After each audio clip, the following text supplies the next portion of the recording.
Hi, I'm Lee. What can I say? I am a recovering addict, and also this year I've had like the most horrendous year. I had like a tumor in my bile duct that was in my went into my pancreas, and I had to undergo a Whipple surgery. And they were like the journey towards the Whipple surgery was like pretty traumatic in itself. It was like at first because I'm like 52. I've smoked most of my life, and I have emphysema, and I went for fitness tests, and at first the fitness test that I had in my local hospital, they said that I was performing at 24% of a man of my age. My lungs and my heart and everything was performing at 24. Mainly my lungs, because I've got emphysema. So, with my first meeting with the cancer surgeon, he was like, do you know why you're here? And I was like, yeah, I've got like a tumor in my bile duct. I've been having tests to see whether I can have the surgery to like remove it. And he was like, yeah, I don't think you can. And my heart just sank, like just for like a second. It just like sank. It felt like a weight. And and I was like, that's not right. There's no fucking way. Like, and you're saying that they've told me that you're performing at 24% of a man of your age, and we don't think that you would survive the 8 to 12 hour operation, being on the breathing apparatus. We don't think you would like make it out of the hospital after being taken off of the breathing apparatus. So, you know, that was a shock because I went there also, and I'd been seeing someone in my local hospital about this. It started out as like what was called as a dilated bile duct, and he was saying, "Oh yeah, I'm really not worried about you. There's not much to worry about." And then I had to have. Nothing showed up on a CT scan. Nothing showed up on an MRI scan. Nothing showed up on nothing showed up on the scans like at that hospital. But then he sent me to like a hospital for endoscopic ultrasound, and they found the tumor there.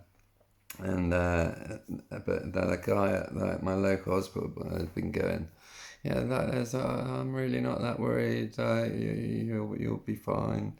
And I get to the surgeon who like worked at Southampton Hospital, and he says, Mr. Gardner, if you didn't have pancreatic cancer, you wouldn't be sitting opposite me now. Like this is what I do. Um, this is how you've got here. You have pancreatic cancer. And I was going, well, by it being a benign tumour, there's such things as benign tumours. And he's like, well, like 7% of tumours are benign, so 93% of tumours are cancer. Tumour and cancer, this is how he explained it to me, are interchangeable words. So that was just a shock. It was all a lot of like information to take in. But at the time, I've lost quite a lot of weight like through the Whipple surgery, which I'll go into in a minute as well, or another time. He was like, what was I saying? Yeah, he said I was like 14 and a half stone at the time, and a few months beforehand, I'd like been going to the gym, like, and I'd been like spending a lot of time in the gym, like, you know, a couple hours. I've been doing like say 45 minutes cardio, a bit of, not like hardcore because like my lungs are not great, but I've been doing a bit of rowing machine, a bit of walking up the steps, that are just like an escalator that you just walk up, walking on different gradients on the treadmill, and doing the cross trainer, and then doing like quite a lot of weights after that, working like two different body parts like each session, and I was getting like maybe three, 4 times a week, and I was thinking, there's no fucking way that I'm like being able to do that and cycling there and back. Like, it's only about a mile there and a mile back, but if I was like working at 24%, like if my lungs were that bad, then there's no way that I would be able to do that. And he was like, well, yeah, see, after I've seen you, I'm surprised that you do look much healthier and fitter than I thought that you would look. So he sent me to the high risk like anaesthetist and in Southampton, like where he does the surgery, and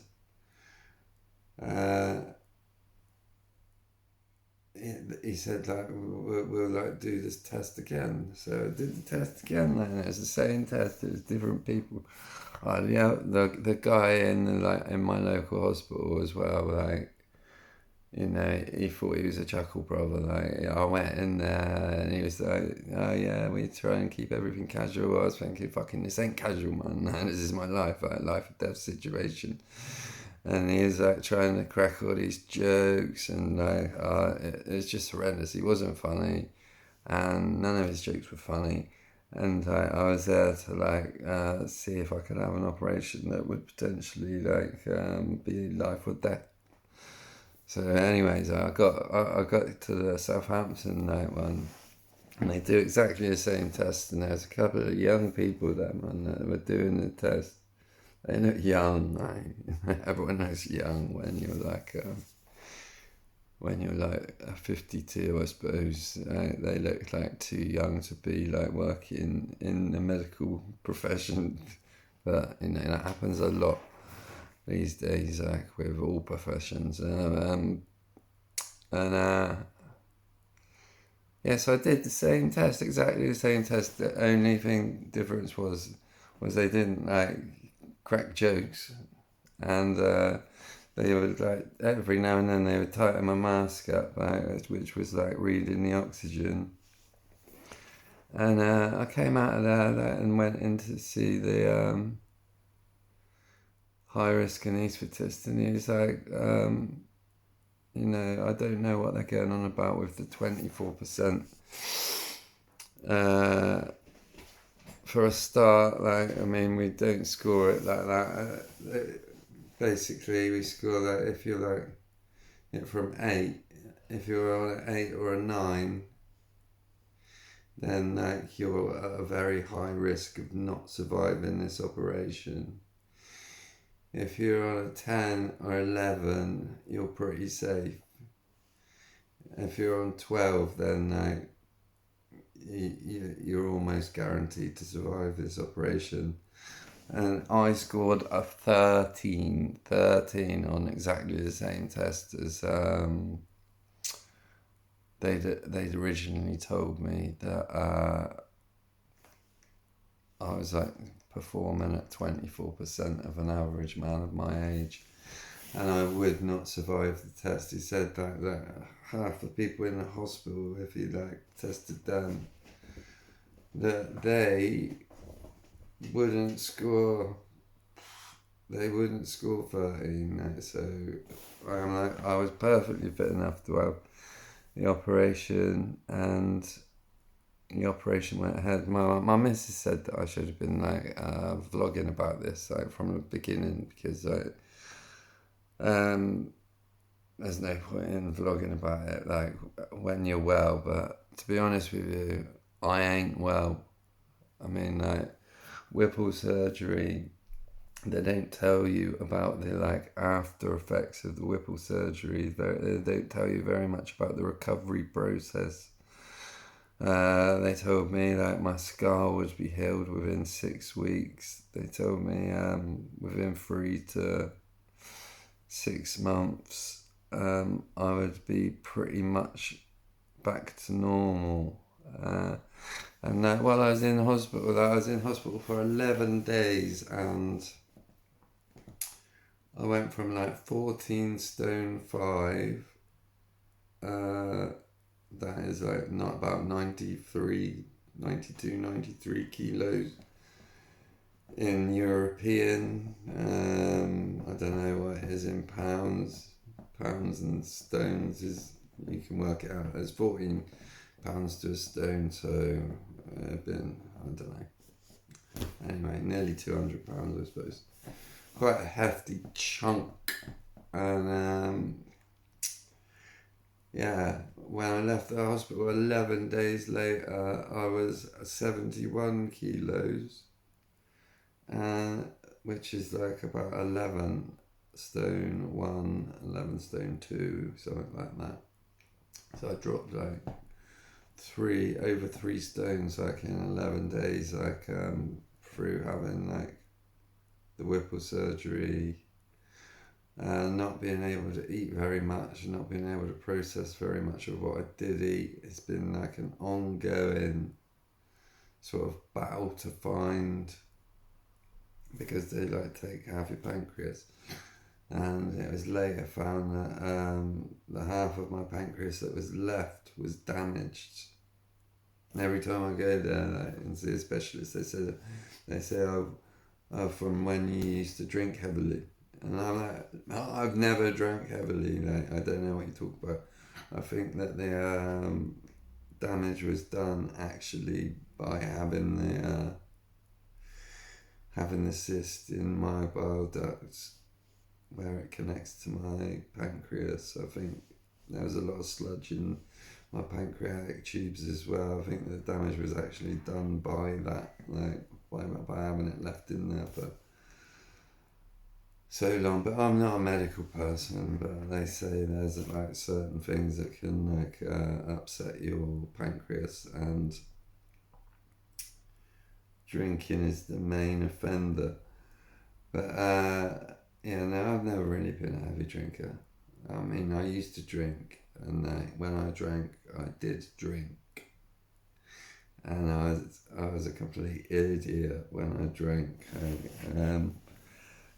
So like, I mean, drink was never my drug of choice. I'm also like a recovering addict, which I will also talk about like in later videos, because this video's already gone on much longer than I thought it would. But anyway, so far it's been like 5 months. 5 months. I've just got a phone like on one of these stick things with a light. Like, so this isn't a very professional video, but it's been like 5 months so far. This is like kind of like what it does. I don't know if you can see that. Like they cut through there, and that's gone all the way through like the stomach muscles. So the stomach muscles, like, and all the nerves in those muscles are very painful, and then they take your gallbladder, they take like most of your bile duct, join your bile ducts from your liver straight to your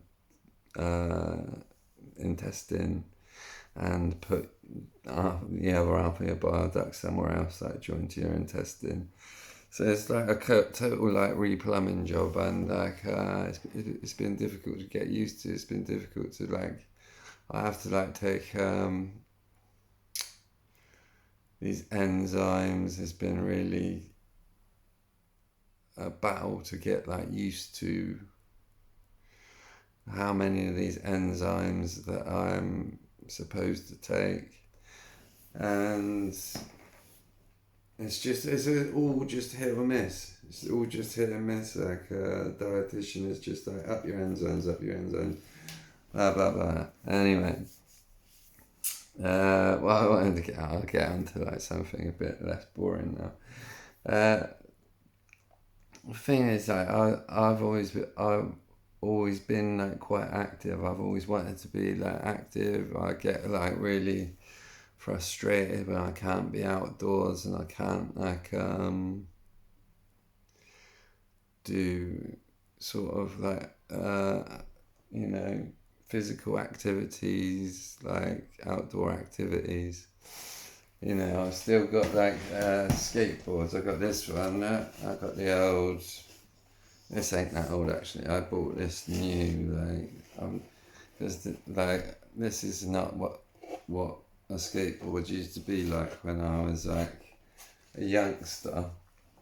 So I got this, but I could never really do much on it. Like my friend had a wooden bowl for a little while, and he let me have a go on it, and I just about got like used to like dropping in on that, but I've never like the fucking mentality it takes to like launch yourself down onto like concrete. I've never really got the hang of like, apart from really low like drop-ins, and I can like pump myself backwards and forwards and like do like a couple kick turns, but obviously like with my body how it is, then muscles healing inside of my body. I don't want to be doing kick turns. I don't want to be doing like pumping backwards and forwards. So I've just been taking this out. I've been taking this out a few times. This is just like, I don't know what this is actually like, because I had a longboard, but then I got this like, it's a sort of a cruiser. It's not very long. And I got it actually out of a garage clearance that I did for someone that I know, because I used to like be a man in a van like, before a lot of things happened, which I might get into like at a later date. And I got the old like Kryptonics on it, which are smooth, and not quite the same like as I remember them from the 80s, but I got those on that, and that's what I've been going out on like recently. But even like just the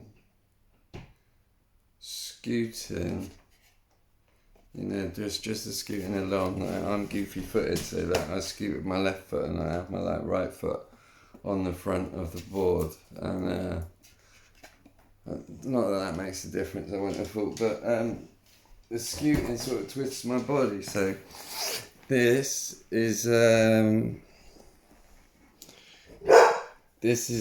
shut up, Sonny.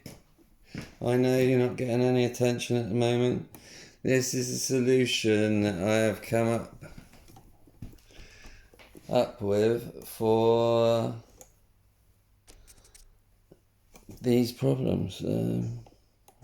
Let's see if you can see what's going on here, and if that's going to stay there at that angle. A box is a new box with something new in it. I love to open a new box with like a new thing in it. So anyway, yeah, that's falling down. So I can just angle that. Yeah. Put over there as well. So.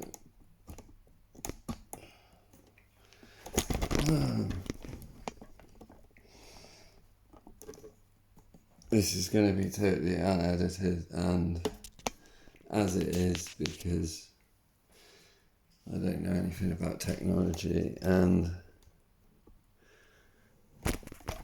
this stand is pretty cheap. And I don't know how to stop that ball from rolling about. Is that showing? That's showing the box. Showing the box. Showing me. It's good enough. Get that Stanley out. Stanley. See that? I did that with one hand. Impressive. Chicks love that sort of thing. I'm only joking. I'm sure it's not very impressive at all, but I like to do it. Oh, this has got tape and staples. And we've got another box inside there. I think it might have another box inside of it. Let's have a look.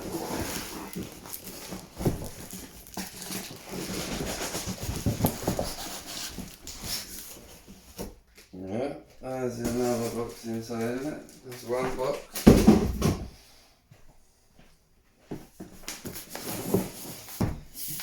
And here is the main box. Can you guess what it is yet? Oh, I went a bit well, roll barrows there.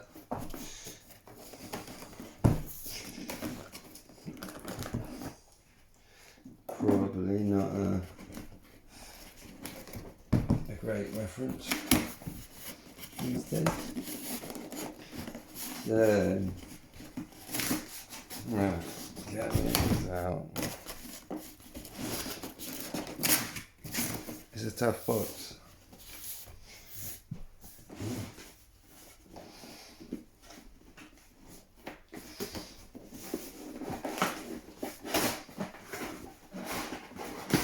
Oh my word.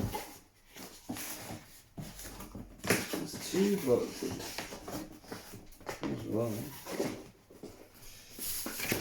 Right. So, I think I've got it upside down. Oh, that would have made it easier. And there we have my solution, which is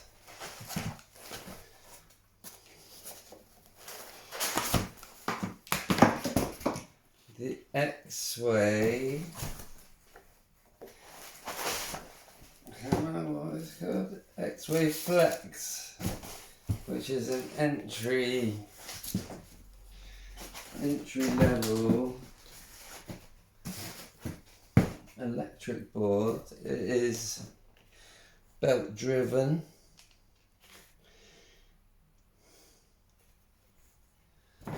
See what these wheels are like. They're big wheels. They roll pretty nicely. They feel quite soft. The board's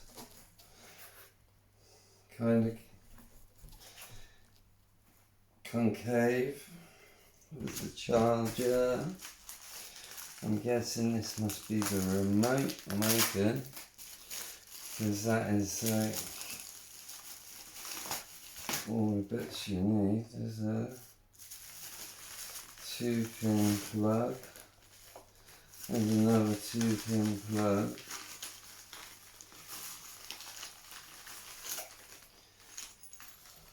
There's a band and a thing. So where's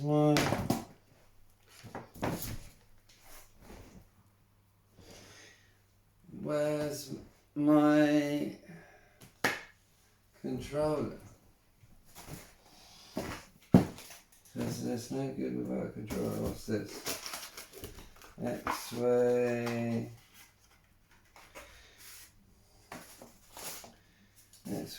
card. Let's get rid of all this box in that way. There's a tool.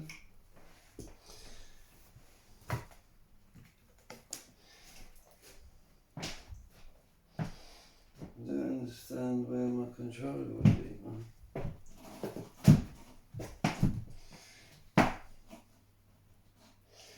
Don't tell me it doesn't come with a controller, because that would be no good.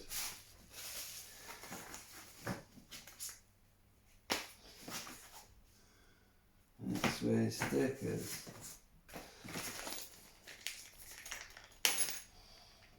Tools for the board. Extra screws.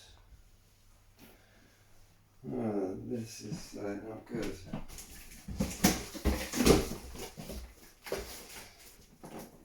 There's no controller. There's no controller in the bag, so I'm going to stop it there and I'm going to get on to Exway and see what's going on. Hopefully next time I'll have a controller and we'll see what this bad boy can do. Bye for now.